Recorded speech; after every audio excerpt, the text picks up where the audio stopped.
Hello and welcome to today's episode of the Jacksonville Jaguars Insider Podcast. My name is John Shipley. I am your host and beat reporter, and I have been your beat reporter covering the Jacksonville Jaguars on SI every single day since August 2019, and we are continuing to move forward through yet another season together. As always, you can find our 100% free, 24/7 boots on the ground coverage of the Jacksonville Jaguars when you follow us on social media such as Facebook or Twitter at Jaguars on SI. You can also find us at www.si.com/NFL/Jaguars. All right, folks, welcome to today's episode of the Jacksonville Jaguars Insider Podcast. My name is John Shipley. I, of course, am your beat reporter.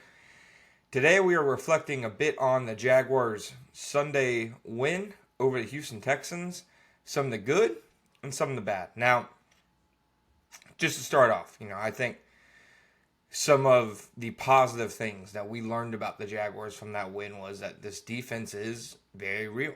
Now, of course, they weren't going against a juggernaut offense. The Houston Texans offense has been really putrid all season long. I think Nick Caley was a really questionable hire to begin with, and I think he has only looked worse and worse as the season has gone on. I mean, go and watch the tape from this game. The first play of the game, the Texans do a rollout, and the Jaguars are literally all over every route. It's like they knew exactly which play was coming. And the Jaguars' defense, to me, they're, I wouldn't say living and dying on the turnovers, because it wasn't until the fourth quarter that they got a turnover on Sunday. They were dominating Houston's offense without getting that turnover. They are doing some things really well. I think they're tackling very well. I think that they're doing a good job of keeping things in front of them and not allowing the big play. And then, to me, my big takeaway, again, from watching was just that this was a very prepared unit. And this was a unit that seemingly was not surprised by anything Houston was doing. And yeah, part of that's probably the fact that Houston doesn't have the best scheme or play caller. But Anthony Campanile, what a job he's done for the Jaguars defense right now. Second in EPA per play among all defenses, behind only the Minnesota Vikings. This has been a defense who there were questions about. I said during the offseason, during training camp, that I thought it'd be a win for the Jaguars if this defense was like a league average unit. I expect this to be an offensive driven team, and it has not been. Sans giving up 31 points to the Bengals, with several of those points, I believe, at least 21 coming against Jake Browning. Outside of that really odd game, the Jaguars have just dominated and thrashed teams.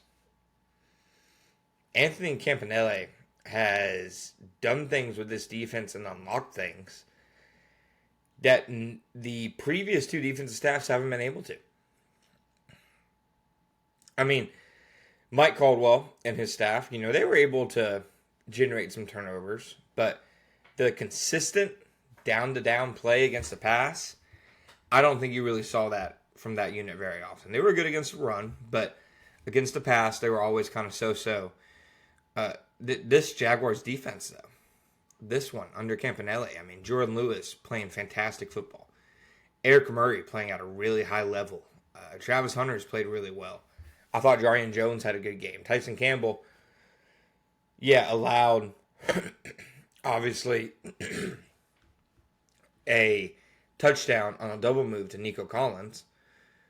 But he also had a really big pass breakup at the end of the game.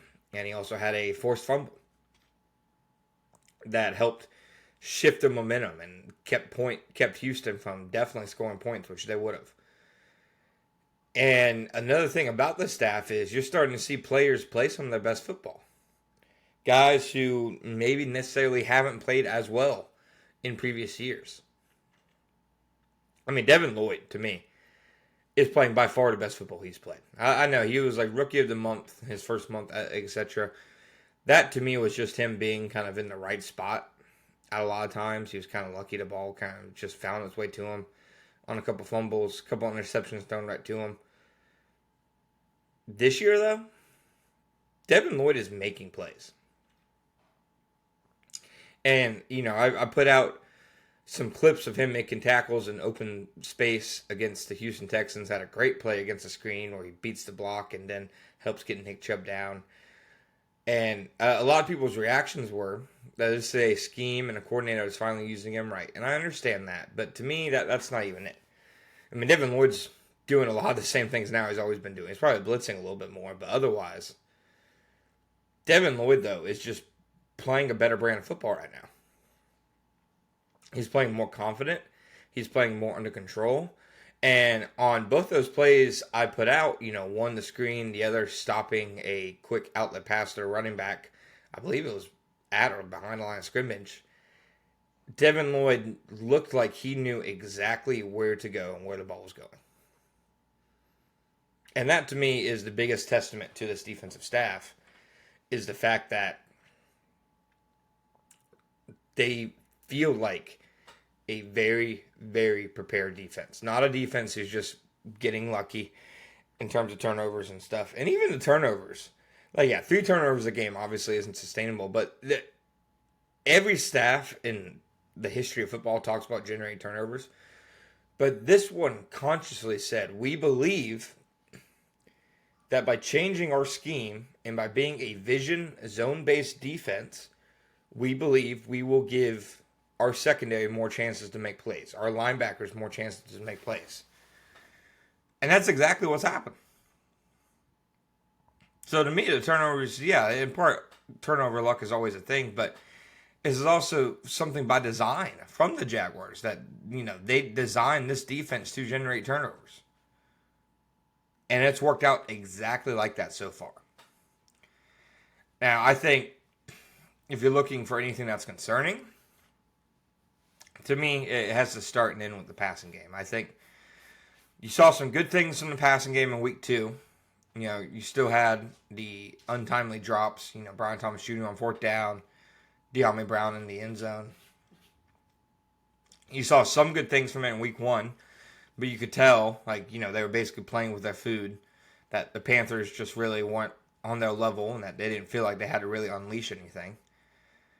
And then against the Texans, it just felt like they were completely, stuck in neutral.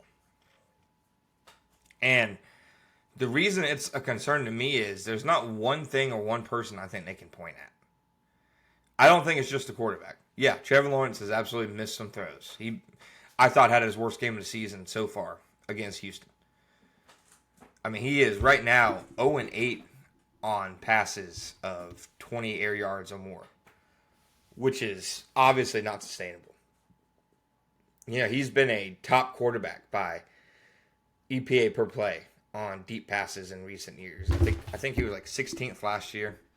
I want to say he was 6th in 2023. And then he was 16th or 17th in 2022. So even in the seasons that he hasn't maybe been his best at in that regard, he's still been much better than he's been this year. And this offense could not get the deep ball going. He is one of only 4 qualifying quarterbacks who has yet to complete a deep ball this year. It's him, Cam Ward, Michael Penix, and Tyrod Taylor. That's an awful group to be in. It just is. None of those guys are playing a high level of football. Michael Penix is probably one of the worst starters right now. Cam Ward is obviously a rookie. And Tyrod Taylor is a longtime journeyman backup quarterback. And then outside of that, 10 drops in the last 2 weeks, 5 in the last 2 games. And that's per Pro Football Focus. You can always make the argument that, maybe some plays they aren't considering as drops maybe should be counted as such.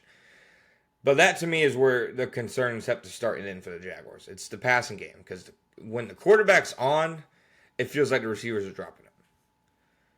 When the receivers seem to be in the right spot, it seems like the quarterback's missing them. They just cannot get on the same page. And the Jaguars cannot rely on their defense to hold teams to 10 points or fewer throughout the season, week in and week out. It's a really good defense, but they need to do something to help them. At least something more than they've been doing. So that is my thoughts on the Jaguars following week 3 and where they're moving at forward. Thank you guys for listening. My name is John Shipley. We'll be back next time.